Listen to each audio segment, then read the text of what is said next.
안녕하세요. 빅픽처랩의 금창섭입니다. 저는 그 NFT란 무엇인가 소개드리도록 하겠습니다.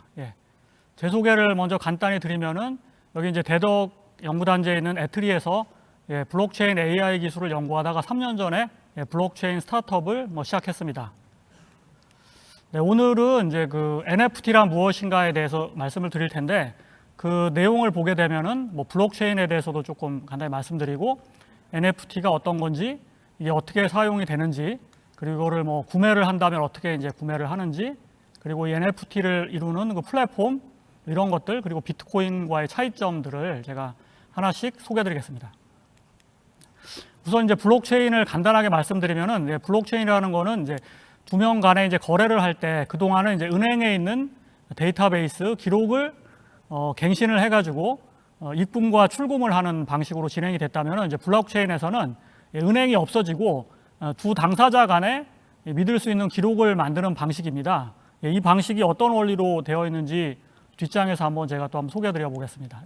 이 방식은 결국은 장부를 여러 개 두는 방법밖에 없습니다. 그전에는 은행을 우리가 다 같이 믿으니까 은행 혹은 정부에 있는 기록물을 믿고 금융거래를 했다면은 이 방식은 은행을 없애기 때문에 우리 모두가 각자의 기록물, 여기서 장부라고 표현하는데요. 이것들을 전부 각각 보관하고 있어서 하나의 장부가 이상이 있다면은 그 장부에서 다른 사람이 조작을 했을 때 이제 쉽게 발견할 수 있겠고, 또 몇 명이 조작했다면은 이제 다수가 가진 장부가 맞다. 이런 방식을 통해 가지고 이 진위성을 검증을 하게 됩니다. 그래서 이제 블록과 체인이라는 말이 있는데 그 데이터의 어떤 덩어리를 우리가 이제 하나의 공책이라고 보면은 그거를 이제 블록이라고 볼 수 있고, 그 블록을 연결했기 때문에 체인이라고 할 수 있는데요. 각각의 그 블록을 해싱이라고 하는 이제 그 디지털 지문을 떠가지고 거기에 이제 보관을 하기 때문에 결국 이거는 누가 조작을 하기 굉장히 힘들다라는 것이 이제 블록체인의 가장 큰 속성이 되겠습니다. 그래서 블록체인은 누구나 볼 수 있지만은 함부로 조작을 할 수가 없고, 중앙에 누가 관리자가 있어가지고 그걸 통제한다기보다는 각각이 이제 자유롭게 서로 이제 믿을 수 있는 기술을 만들었다, 이렇게 돼서 함부로 거기다 이제 장난을 해서 조작을 할 수 없다. 이게 가장 큰 특징이 되겠습니다. 그래서 이제 우리가 이제 궁금해하는 게 뭐냐면은 그 블록체인에다가 이제 뭐를 저장할까가 사실 그동안 숙제였어요. 이 기술이 나온 지가 좀 됐는데 지금 현재 제일 많이 쓰이고 있는 것은 이제 화폐 비슷한, 우리가 암호화폐라고 부르고 지금 이제 가상자산이라고 부르는 비트코인의 어떤 정보를 블록체인에 이제 저장해야 된다가 약간 합의된 것 중에 하나고, 그 다음 되게 고민을 많이 하는데 지갑에 들어있는 것들을 하나씩 블록체인에 옮기고 있습니다. 예를 들면은 지갑에 신분증이 들어있으니까 디지털 아이디를 이제 블록체인에 저장하자, 이런 움직임이 있어가지고 신분증, 운전면허증, 그다음에 졸업장 같은 것들을 이제 저장을 하고 있고, 또 그다음 중요한 게 뭐가 있지 이렇게 생각에 미치다가 결국 우리가 자산이라고 부를 수가 있는 게 있는데, 이 자산에 대한 정보를 블록체인에 저장을 하자, 이런 움직임까지 나타났다고 볼 수 있겠고, 그 대표적인 사례가 바로 NFT라고 볼 수 있겠습니다. 이제 시대가 흘러감에 따라서 돈이라고 부르는 것의 매개체가 바뀌어 왔는데, 처음에는 이제 그림에서 보시는 것처럼 그런 팔라우스에 있었던 스톤 머니 같은 게 있었고, 그 다음에는 이제 디지털 금이 있어가지고 이걸로 이제 골드로 이렇게 가치 교환을 했고, 그 다음에 지폐가 등장했다가 메타버스 시대나 인터넷 시대가 되니까 직접 만나지 못하는데 뭔가 가치 교환을 해야 된다는 측면에서 비트코인 같은 게 이제 등장을 해서 우리가 돈이라고 부를 수 있는 교환 수단이 이제 발전을 해왔고요. 이런 흐름에서 새로 등장한 게 이제 돈 말고 우리가 실제 세계에 이제 자산이라는 게 존재하는데, 이 자산을 블록체인에 어떻게 기록을 할까라는 문제로 사람들의 관심이 좀 모이고 있습니다. 요즘 디지털 자산이라는 게 실물 자산이 아니고 디지털 세계에 있는 어떤 것인데, 이것의 가장 큰 문제는 불법 복제가 된다는 거죠. 내가 예쁘게 그림을 하나 그렸는데 디지털 이미지로 이게 막 복제돼 가지고 누가 이게 처음 만든 사람이고 어떤 게 진본인지 맨 처음 만든 사람은 알겠지만 다른 사람들이 다 진짜라고 우겼을 때 이게 어떻게 할 거냐 이런 건데, 이 문제를 해결하기 위해서 NFT라는 기술이 등장을 했습니다. 이거는 쉽게 말하면은 디지털 자산에 대한 진품 증명서, 이렇게 이제 간단하게 설명할 수 있겠고, 또 이제 이게 의미가 있는 것은 실세계에 있는 거는 다 진품 증명서 같은 게 있죠. 집이 실체한다든가 내 차가 있다던가 이렇게 되어 있는데, 인터넷 세계, 그러니까 인터넷 세계에서 우리가 이제 메타버스라고 부르는 현실 세계와 인터넷 세계가 맞닿아 있으면서도 이제 가치 교환이 일어나는 이런 세계에서는 이것의 그 진짜 등기부등본 같은 게 뭐냐, 이게 내 거라고 증명할 만한 수단이 있는가, 이 문제에 대해서 이제 등장을 했습니다. 그래서 어려운 용어가 조금 나오는데, NFT가 뭐냐면은 non-fungible token. 그 다음에 그러면 그전 거는 뭐라고 불렀냐면 이제 fungible token 이런 말을 불렀는데, 말이 좀 어려운데, fungible이라는 거는 그냥 교환이 된다, 뭐 나누어진다 이런 뜻입니다. 우리가 알고 있는 달러라든가 뭐 비트코인, 이더리움은 뭐 100 이더리움을 우리가 받았다 그러면 100개를 한 개 이더리움으로 다 해서 10개, 100개로 나눠줘도 되고, 뭐 50개짜리 2개를 줘도 되고, 이런 식으로 얼마든지 교환이 다 되는 거죠. 그리고 필요하면 달러하고 이더리움도 바꾸고 달러하고 비트코인도 바꾸고 다 이게 교환이 되는 건데, 우리가 예를 들어 휴대폰 같은 게 있다면 내 휴대폰하고 저 휴대폰이 사양이 같아도 2개를 바꿀 수가 없는 거죠. 뭐 기념 주화라든가 한정판 우표 같은 것들도 그렇습니다. 그래서 이제 NFT라는 거는 분할이 되지 않는다, 그전 토큰에 비해서 이렇게 부르는 거고, 그 다음에 이게 가치가 동일한 게 아니고 희소성에 의해서 가격의 변동성이 일어날 수 있습니다. 교환이 안 된다, 이런 특징이 있고, 그래서 뭔가 희귀하고 소중한 게 있으면 이거를 NFT라고 하는 토큰으로 발행을 하고 그걸 통해서 교환을 한다면은 사람들이 이제 이거 진짜구나 믿고 이렇게 이제 자산 가치가 있는 뭐 그런 기술이 되겠습니다. 이걸 하게 되면 진정한 디지털 자산에 대한 이제 소유권 문제를 이제 해결할 수가 있습니다. 그래서 이렇게 되면 내게 맞다는 게 증명되니까 이거를 이제 거래할 수도 있는 거고, 그리고 어플리케이션이 바뀌었을 때 이 어플리케이션 사이에서도 호환도 될 수 있고, 그리고 이제 무엇보다 블록체인의 특징인 여기에 저장이 되면 이제 안전하고 남들이 조작을 할 수 없다는 그런 특징에서 이 기술의 이제 가치를 가질 수가 있겠습니다. 그러니까 NFT는 다른 기술은 아니고 블록체인에서 그동안 있었던 토큰 기술이 디지털 자산으로 옮겨와서 이것은 변경이 안 되고 교환이 되지 않고 다른 걸로 딱 그 자체로서 가치를 갖는 어떤 소유권, 디지털 등기 기술이 나왔다라고 생각하시면 될 것 같습니다. 그래서 이것이 유명해진 사례가 하나 있는데, 비풀이라고 부르는 그런 디지털 아티스트가 있습니다. 이 아티스트가 얼마 안 됐습니다. 올해 3월에 미국의 그 크리스티 경매장에서 무려 이제 777억 원에 이제 거래가 됐습니다. 이거는 이런 그림이 있는 거를 사진을 찍은 게 아니라 아예 디지털 웍으로 JPEG 이미지로 그냥 만든 파일이에요.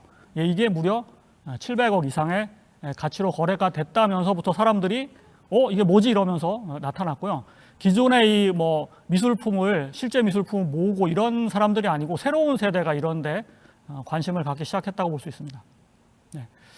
또 어떤 데가 있냐면은 뭔가 유니크하고 희소성 있는 아이템, 그럼 우리가 떠오르는 게 이제 게임을 생각해 볼 수가 있는데요. 그 왼쪽에 보시는 크립토키티가 좀 유명한 게임이죠. 고양이 2개가 있으면은 같은 세대 고양이 2개를 합성해서 새로운 고양이를 만드는 건데, 확률적으로 굉장히 희귀한 고양이 종류가 있고 좀 흔한 고양이 종류가 있는데, 희귀한 종류의 고양이는 이렇게 합성했을 때 이제 한 1억 원 정도까지 가치가 있는 그런 고양이를 뽑는 게임이 이제 처음에 나왔고, 이 기술이 이더리움에 있는 뭐 NFT 그런 스펙이 있는데 그 스펙에 의해서 이제 만들어졌다고 볼 수 있겠습니다. 근데 이제 최근에 또 뭐가 있냐면 이 NFT보다 더 유명한 게 엑시 인피니티라는 게임이 있는데, 이 게임이 이제 동남아에서 돈을 버는 게임으로 유명해져 가지고 이 게임을 하면 돈을 번다 뭐 이렇게 돼서 엄청나게 흥행을 하고 있는 건데, 요 안에도 각종 캐릭터라든가 뭐 이런 것들이 있는데 이것들을 사서 또 뭔가 뽑고 거래하고 이런 마켓이 형성이 돼 가지고 NFT 시장이 굉장히 좀 폭발적으로 성장하는데 기여를 하고 있습니다. 그래서 아까는 그 첫 번째 케이스에서는 어떤 예술 작품, 그 다음에 게임, 이 두 가지가 현재까지는 가장 유명한 NFT를 활용한 사례가 되겠고요. 그 다음에 오늘의 뭐 이 오후 세션의 주제이기도 한데, 이제 메타버스 세상에서는 현실 세계하고 이게 연결이 되는데, 이 안에 똑같이 이제 부동산 같은 개념들이 있는데요. 이 부동산을 소유하고 그다음에 거래하고 뭐 임대도 가능합니다. 이런 일들을 NFT 기술을 통해 가지고 그 부동산에 대한 소유권을 갖고 뭐 돈을 주고 샀겠죠. 그 다음에 다른 사람한테 임대를 하거나 뭔가 이걸 불리거나 이런 일들을 하고 있습니다. 그 뭐 대표적인 게 2개가 있는데, 하나는 이제 디센트럴 랜드라고 하는 게 하나 있고, 그다음에 샌드박스라고 하는 건데, 뭐 게임 형태의 어떤 메타버스 세계로 들어가서 그 안에 뭐 현실 세계하고 똑같은 위치의 부동산을 갖기도 하고, 아니면 가상 공간에다가 하나 만들어 가지고 부동산을 소유하게 되는데, 이게 뭐지 그러시겠지만, 이게 실제 이 안에서 상당히 활발한 거래가 일어나고 있는 것이 현재 사정이 되겠습니다.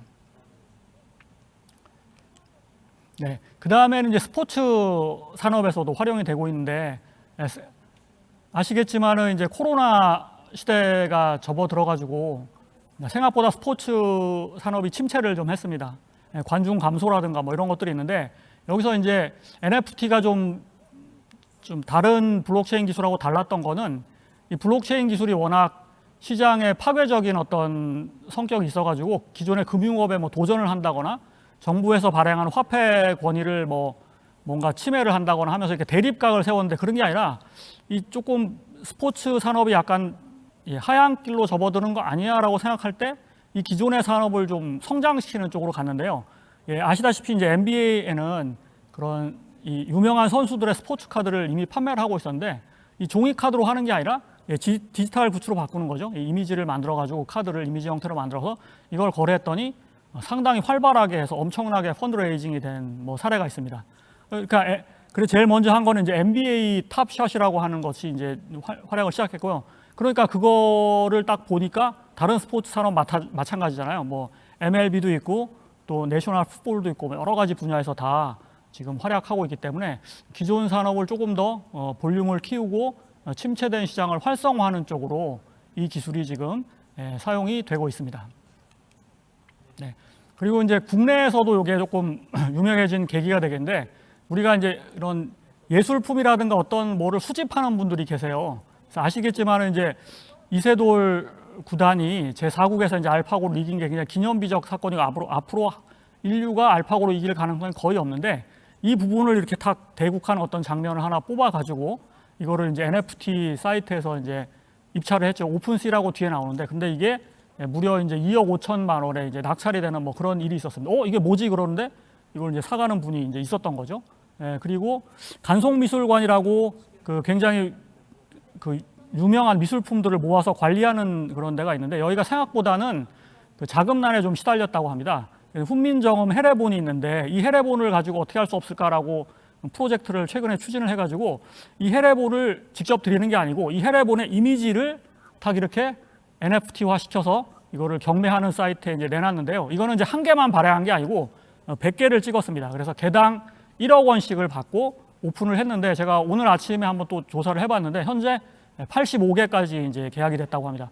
그러니까 이제 85억이 펀드레이징이 된 거예요. 그래서 간송미술관 입장에서는 그럼 이제 고려청자도 한번 해볼까? 이런 생각도 들고 85억이 이제 자금이 마련됐기 때문에 이 돈으로 또 필요한 어떤 문화재라든가 이런 예술품들을 또 관리를 잘할 수 있기 때문에 굉장히 좀 긍정적으로 이걸 누가 사지 그러는데 사는 사람이 있다는 거죠. 지금 저 앞에 있었던 이런 기보 같은 것도 마찬가지고 이렇게 중요한 순간을 다 기록해가지고 NFT로 발행을 하고 하는 흐름들이 굉장히 여러 군데서 나타나고 있습니다.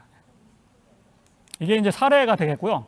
그러면은 NFT를 그럼 어떻게 거래하냐? 저런 걸 내가 뭘 하나 좋은 걸 갖고 있는데 이거를 그냥 디지털로 내가 바꿔가지고 거래를 하고 싶을 때 어떻게 하는데 이 사이트가 제가 보니까 되게 여러 개가 있는데 이 NFT계 어떻게 보면은 아마존 내지는 우리나라에 있는 G마켓 같은 비슷한 게 이제 오픈시라는 게 있는데 각종 그 NFT를 찍어내는 여러 가지 그 계열의 물론 회사들이 있어요. 이런 걸 관련되는. 근데 여기는 이제 오픈마켓이기 때문에 다 들어오는데 여기에다가 올릴 수가 있다고 합니다.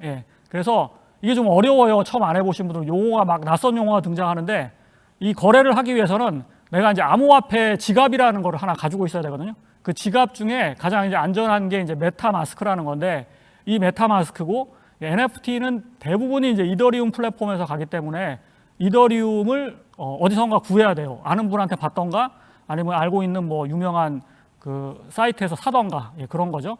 가상자산 사이트라고 하죠. 업비트 등등 이런 데가 있는데 이런 데서 사가지고 그 거래소에 있는 지갑에서 이걸 구매하는 건 안 되고 내 지갑으로 가져와야 됩니다. 그래서 거래소에서 나한테 송금을 해가지고 그 지갑에 보낸 다음에 이 메타마스크를 가지고 오픈시 사이트에 로그인을 해야 돼요. 로그인을 할 때는 지갑이 있는 사람만 로그인하기 때문에 메타마스크로 오픈시 사이트에 로그인까지만 하면 그 다음에 우리가 인터넷 쇼핑하는 거 똑같습니다. 일단 파는 사람과 사는 사람이 있는데 파는 사람 입장에서는 여기서 자기가 이제 계정을 등록을 한 다음에 여기에 이제 팔 물건을 올려놓고 거기에 팔 옵션을 선택을 하게 되죠. 그럼 이제 정해진 금액으로 팔 수 있고 예를 들면 아까 훈민정음 해례본 같이 하나에 1억씩 팔겠다 이렇게 하고 아니면 그냥 입찰 방식도 있습니다. 초기 최소 입찰가를 갖다 놓고 거기서 조금씩 높여서 가장 높은 금액을 쓰는 사람을 하겠다 있고 묶어서 파는 것도 있고 이렇게 돼 있고 수수료가 발생을 하죠. 수수료가 뭐 한 10만 원 정도 된다고 조사해 본 바 나왔고요. 이거는 판매자만 수수료가 있는데 수수료 말고 이더리움을 쓰기 때문에 이더리움을 송금하고 하면 송금 수수료가 있어야 돼가지고 뭐 돈 딱 맞는 게 아니라 그보다 송금 수수료만큼은 내 지갑에 더 있어야 이게 이제 거래가 일어나기 때문에 뭐 그런 점을 약간 주의를 하셔야 될 것 같습니다. 예. 네, 그러면 사는 사람도 마찬가지인데 똑같이 아까 메타마스크에다 이더리움을 입금을 해가지고 장착을 한 다음에 오픈시 사이트에 들어가서 똑같이 검색을 합니다.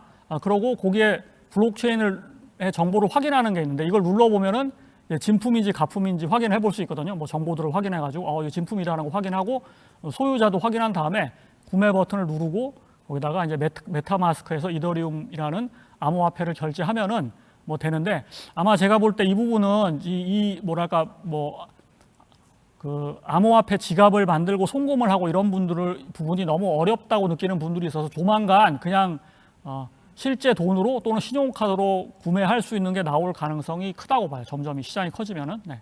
지금 현재 이제 그렇다는 말씀이 되겠습니다. 그래서 지금까지는 이 NFT라는 것이 도대체 이제 뭔지를 제가 설명을 드렸는데 결국은 디지털 세계에서 자산에 대한 소유권을 증명하는 뭐 등기부 등본이라는 기술인데 이 디지털 세상에서는 결국은 복제가 많이 되니까 이 복제를 방지하고 진짜 그 사람이 그 소유주라는 거를 증명할 수 있는 이제 블록체인 기술로 등장을 해가지고 뭐 디지털 아트라든가 또는 뭐 스포츠 그 다음에 뭐 수집품 이런 분야에서 굉장히 이제 두각을 나타냈다라고 볼 수 있는데 그러면 도대체 이게 그 어떤 그 기술을 가지고 이게 이제 동작을 하는지 제가 조금 남은 시간에 약간 천천히 설명을 드려보겠습니다. NFT가 갑자기 떨어진 게 아니고 블록체인에서 이게 파생된 거잖아요. 그러면 블록체인이면은 블록체인에서 뭔가 만들어낼 수 있는 플랫폼이 있어야 NFT도 찍어내고 뭐 토큰도 찍어내고 할 텐데 그게 뭐냐라고 봤을 때 현재는 여러 가지 종류가 있겠지만 제가 보니까 딱 두 가지가 지금 많이 쓰이는 기술이더라고요. 이더리움이라는 거고 이 이더리움이 뭐 여러 가지 얘기는 많지만은 사실상 NFT의 표준 플랫폼으로 자리 잡았습니다. 이더리움 안에는 이더리움 규격이 있는데 ERC 721번에는 우리가 non-fungible 토큰 그러니까 대체 불가능한 토큰이라고 부르는 스펙이 있어요. 그래서 소유권을 뭐 어떻게 등록을 하고 뭐 어떻게 이전을 하고 어떻게 발행을 하고 하는 그 표준에 따라서 사람들이 이제 개발을 하게 되는 거고 복수 자산 토큰 아까 뭐 그 훈민정음 해례본처럼 100개를 이제 한정판으로 찍어낸다. 이런 건 약간 표준이 다른 거잖아요. 아까는 하나만 찍어내는 거고 이 두 가지 표준을 가지고 이제 해서 독점을 거의 하다시피 거의 대부분이 이제 이더리움 상에서 이제 돌아가고 있는데 네, 이거 말고 그 플로우라고 하는 것이 좀 하나의 변종으로 등장을 했습니다. 이더리움을 가지고 NFT를 최초로 했던 게 아까 잠깐 소개해드렸던 고양이 게임 그러니까 이제 크립토키티 라는 NFT가 제일 초기부터 유명했는데 이거 만든 팀이 있습니다. 이 팀에서 해보니까 이더리움이 뭔가 게임에서 쓰기에는 속도 문제라든가 뭐 성능 문제 내지는 뭐 이런 결제 속도 같은 문제에서 불편하다고 느껴가지고 독립을 해서 우리가 이더리움이라는 걸 쓰지 말고 플로우라는 거를 따로 만들자. 뭐 하드포크 한 거죠. 그리고 언어도 솔리디티가 아니라 조금 더 쉬운 언어로 해서 개발자들이 더 좋게 하자. 이런 NFT 개발자들이 이런 방식으로 만들어가지고 게임 분야라든가 뭐 어떤 디지털 굿즈에 특화된 플랫폼을 두 개 이제 만든 것이 이제 가장 유명하고 그래서 대부분 NFT를 발행한다 그러면은 뭐 이더리움이나 플로우에서 이제 한다고 우리가 쉽게 생각을 해볼 수가 있을 것 같습니다.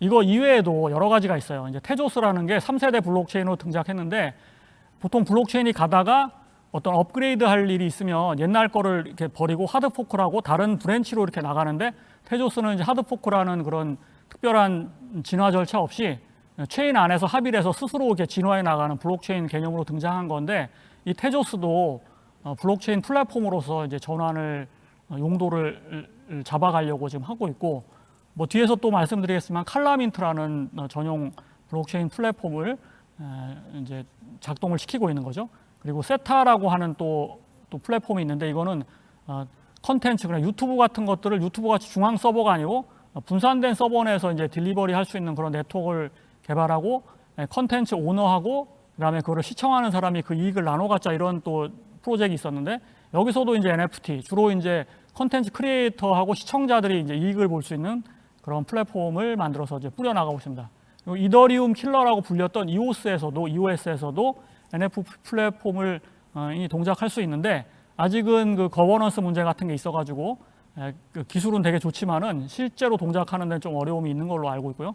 또 프라이빗 블록체인인 패브릭에다도 NFT를 만들어서 이제 발행을 역시 할 수가 있습니다. 이런 다양한 기술이 있지만 지금 현재 당장 쓸 수 있는 것은 이제 이더리움 계열인 이더리움과 플로우였다라고 제가 정리를 드리도록 하겠습니다. 이거는 제가 그냥 소개를 드리는 건데 이 이더리움 계열도 있고 뭐 다른 것도 있지만은 NFT 가상 자산이라고 암호화폐예요, 일종의. 근데 NFT에 특화된 암호화폐들만 지금 쭉 한번 나열을 해봤는데, 저 중에 이제 세타도 아까 말씀드린 것 중에 하나고, 두 번째 보이는 엑시 인피니티라는 게임이 있는데, 그 게임 활용 사례 소개드렸는데 이게 가장 많이 오른 암호화폐가 됐어요, 최근에. 놀랍습니다. 지금 그래서 뭐 8, 9만 원 정도를 하는데, 돈 버는 게임으로 이게 특히 뭐 베트남 뭐 이런 데서 인기를 끌어가지고 아이템 거래라든가 할 때 쓰는 뭐 토큰이 되겠는데, 이런 것들이 있고요. 이 엑스 인피니티는 별도 플랫폼은 아니고 그냥 이더리움에서 그냥 돌아가는 겁니다. 이더 갖고 이제 거래하는 거고, 그 외에도 뭐 테조스도 있고, 그 각 분야별로 특화된 것들이 하나씩 존재를 하는데, 칠리스라고 스포츠 쪽으로 이제 그 스포츠 카드라든가 이런 거 특화된 그런 것도 있고, 부동산, 가상 부동산에 대해서 이렇게 거래할 때 쓰는 뭐 디센트럴랜드, 그리고 게임 만드는 회사는 NFT 고민하지 말고 우리 거 그냥 써라라고 나온 게 이제 엔진 코인, 뭐 플로우, 그다음에 샌드박스라고 메타버스 게임 내에서 NFT를 뭐 발행하고 뭐 땅을 임대하고 그다음에 뭐 이 어떤 스테이킹을 하고 이런 일들을 하는 또 뭐 샌드박스라고 하는 뭐 게임도 있고요. 그 가상 자산도 있고 저런 것들이 이제 토큰화 돼가지고 거래가 되고 있는데 우리가 잘 알고 되게 유명한 뭐 EOS라든가 이런 플랫폼보다도 특정한 하나의 어플리케이션을 해서 예를 들면 이제 엑스 인피니트 같은 게 훨씬 더 가치를 많이 인정받는 거니까 뭐 플랫폼보다는 특정한 영역에서 뭔가 사람들한테 이게 이렇게 쓸 수 있다는 거를 뭔가 인식을 시킨 그런 것들이 훨씬 더 지금 현재는 각광을 받고 있고 이게 이제 앞으로 어떻게 될지는 모르지만은 현재는 상당히 거의 뭐 한 150배 정도 상승을 했다고 해요. 성장률이. 그 정도로 폭발적인 인기를 지금 이제 끌고 있습니다. 네. 요걸 한번 제가 랩업하는 의미에서 한번 정리를 좀 해보겠습니다. 이제 비트코인하고 NFT하고 뭐 어떻게 되는 거냐, 이 관계성을 좀 살펴보게 되면은, 그 비트코인인 경우에는 아시겠지만은 그 뭔가 이제 정부의 간섭을 받지 않고 거래를 자유롭게 하자는 측면에서 이제 출발을 해서 화폐하고 약간 대척점에 있는 어떤 그런 점, 화폐 대신에 뭐 이렇게 추적이 안 되는 뭐 이런 돈하고 똑같은 거다, 현금하고 이런 포지셔닝을 취해가지고 지금 현재는 거의 모든 암호화폐라고 볼 수가 있겠는데 거기서 일종의 이제 달러화 역할을 해서 다 이렇게 교환이 되는 그런 상황이 됐고 이거를 많은 국가에서는 이제 정부 통제가 안 되는 그 수단이기 때문에 이거는 뭐 화폐가 아니고 또 뭐 자산이 아니고 이런 식으로 규제는 하고 있지만은 가고 있습니다. 근데 이제 비트코인은 블록체인 기술이 처음으로 적용된 그런 기술임에도 불구하고 여기다 비트코인에다가 예를 들면 이제 NFT를 뭐 발행을 한다거나 이런 건 안 되고 그냥 비트코인으로서만 그냥 돌아가는 거예요. 비트코인. 그래서 이게 어떻게 될지는 아무도 모르지만 이미 이게 어느 정도는 현실 세계에서 이제 자리를 잡아가고 있습니다. 우리나라를 포함해서 전 세계에서 CBDC라고 하는 중앙은행 디지털 화폐가 발행이 되는 시점이 이제 한국은행 포함해서 각 뭐 중국 그다음에 뭐 이렇게 다 오고 있습니다. 특히 중국이 이제 그 달러화에 대응하기 위한 디지털 위안화를 발행해서 세계 금융시장을 좀 잡아보려고 하는데요.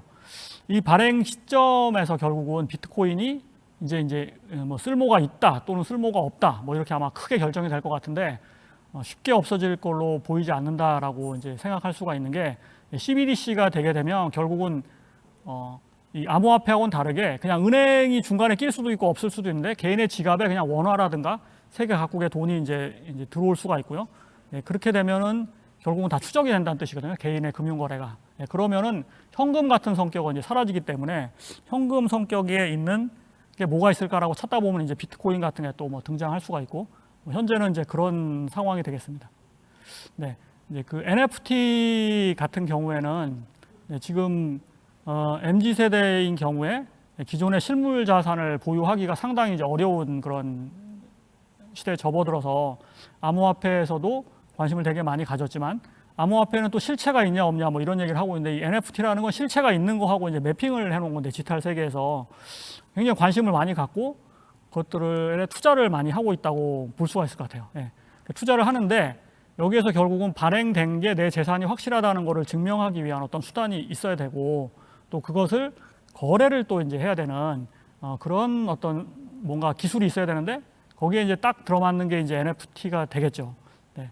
그래서 이 NFT는 어떻게 보면은 블록체인이 첫 번째로 잡은 킬러 앱이 각종 우리가 암호화폐라고 부르는 토큰을 발행하는 게 일단 1번이었고 그 다음에 지금 이제 신분증 발행 정도를 또 많이 코로나 증명서 등등 이런 걸 또 하겠다라는 게 두 번째였다면은 실물 자산에 뭔가 연결하는 뭐 부동산 실물을 또 이렇게 좀 작게 토큰화해서 이렇게 뭐 10,000원으로 강남 부동산 산다 뭐 이런 얘기도 있지만은 그거하고 또 병행해서 메타버스 세계에서 이런 자산을 뭔가 내 거라고 증명할 수 있고 그걸 다른 사람들한테 팔 수 있고 심지어는 그 저작권도 있습니다.